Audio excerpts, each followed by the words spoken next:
Ever feel like you're constantly pushing, striving, and forcing things to happen? It's exhausting, right? We're often told that to get what we want, we need to control every little detail.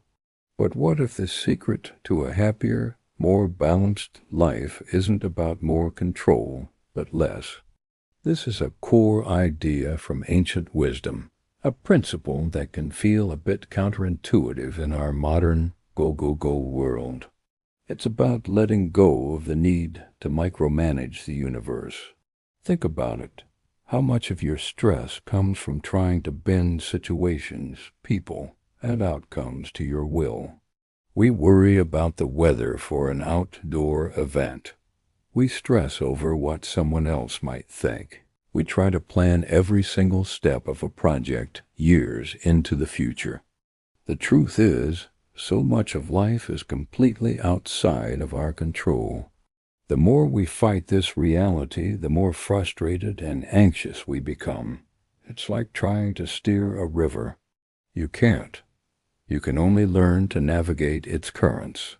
Letting go of control doesn't mean giving up or being passive.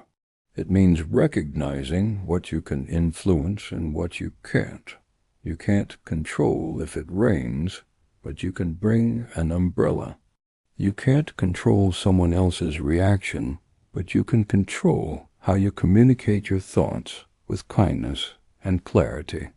By focusing your energy only on what's within your power, your own actions, your own mindset, your own responses, you free up an incredible amount of mental and emotional space. You stop wasting energy on unwinnable battles. This is where true power lies. It's the peace that comes from accepting reality and working with it, not against it.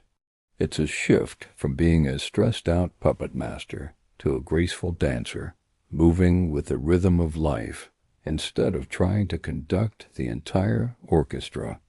Now, this leads us to a beautiful and powerful concept, Wu Wei. It's often translated as non-doing or effortless action. But it doesn't mean sitting on the couch and doing nothing at all. It means doing less, but doing what truly matters. Think about the busiest people, you know. Are they always the most effective or the happiest? Often, they're just busy. They're caught in a whirlwind of tasks, emails, and obligations, many of which don't actually move the needle on what's important to them. They're rowing furiously, but might be going in circles. Wu Wei invites us to pause and ask, is this action necessary? Is it aligned with my true goals? Is there a simpler, more natural way to achieve this? It's the art of knowing when to act and when to wait. It's about finding the path of least resistance. Imagine a skilled carpenter.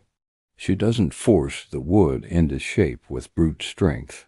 She understands the grain, she sees its natural tendencies, and she works with it. Her actions seem effortless because they are in harmony with the material. That's Wu Wei in action. In our own lives, this means trimming the fat. It's about decluttering our schedules just like we declutter our homes. It means saying no to things that drain our energy and don't serve our purpose, so we can say a wholehearted yes to the things that do. Instead of doing 50 things half-heartedly, you do 5 things with your full, focused attention. The result? You achieve more, with less stress and a greater sense of purpose. It's about being effective, not just busy. This brings us to another life-altering idea, knowing that having enough is true wealth. We live in a world that constantly tells us we need more. A bigger house, a newer phone, a more prestigious job title. We're conditioned to believe that happiness is just around the corner, available for purchase with the next upgrade. But this is a treadmill that never stops. The moment we get what we thought we wanted, a new desire appears. It's an endless cycle of wanting, getting, and then wanting again, which is a surefire recipe for dissatisfaction. True wealth isn't about accumulation. It's about appreciation. It's the profound realization that what you have right now is enough. It's the joy found in a simple meal, a conversation with a friend, a quiet moment of reflection. When you stop chasing more, you start noticing the abundance that already surrounds you. This doesn't mean you can't have ambitions or goals. It means your sense of self-worth and happiness isn't tied to achieving them. You can strive for things without being attached to the outcome. The journey itself becomes the reward. When you know you are enough and you have enough, a huge weight lifts. You're no longer a slave to comparison or consumerism. You find freedom in simplicity. You realize that the richest person isn't the one who has the most, but the one who needs the least.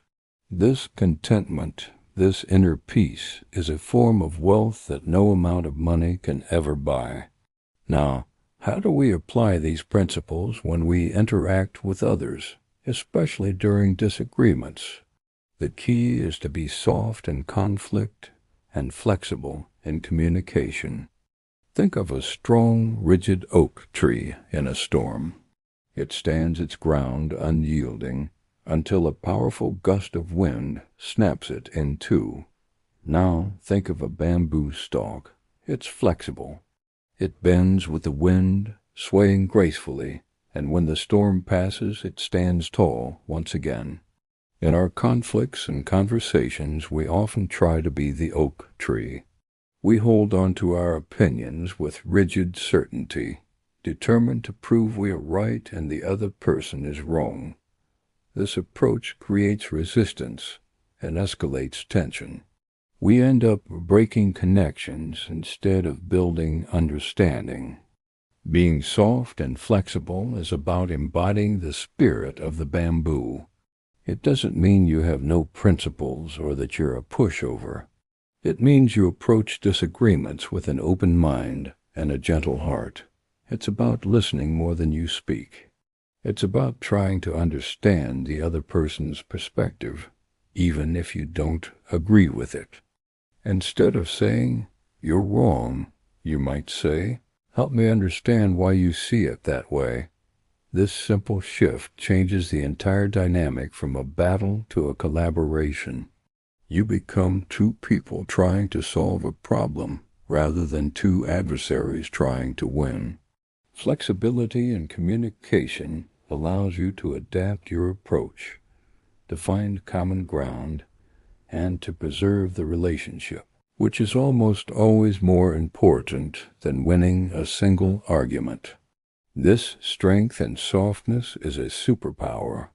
Finally, and perhaps most importantly in our fast-paced world, is the wisdom of slowing down to live more deeply. Life is not a race to the finish line. We often rush from one moment to the next, our minds already on the next task before we finish the current one. We eat while scrolling through our phones. We listen to podcasts while answering emails. We think about our to-do list while our kids are telling us about their day. In this constant rush, we're not truly living. We're just processing. We're skimming the surface of our own lives. Slowing down is an act of rebellion against this culture of hurry. It's about choosing to be fully present in whatever you're doing. When you're drinking your morning coffee, just drink the coffee. Savor the aroma, feel the warmth of the mug, taste the flavor. When you're walking, notice the feeling of your feet on the ground, the sights and sounds around you. This practice, often called mindfulness, transforms the mundane into something meaningful. It allows you to experience the richness of each moment. By slowing down, you don't actually do less. You experience more. You notice details you would have missed. Your connections with others become deeper because you're actually there with them, giving them your full attention. Slowing down reduces stress, improves focus, and fosters a deep sense of gratitude for the simple, beautiful moments that make up a life. It's the paradox of our time. To truly get more out of life, we have to slow down and stop rushing through it. So to recap these simple yet profound principles, stop trying to control everything. Do less, but focus on what truly matters. Understand that having enough is true wealth.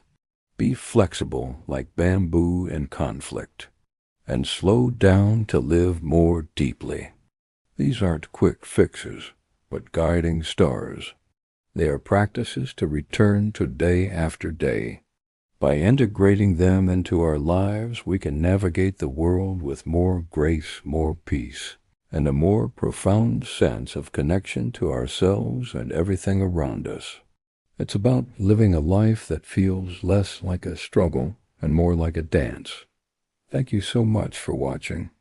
If these ideas resonated with you, consider subscribing for more content on living a more mindful and balanced life. See you in the next one.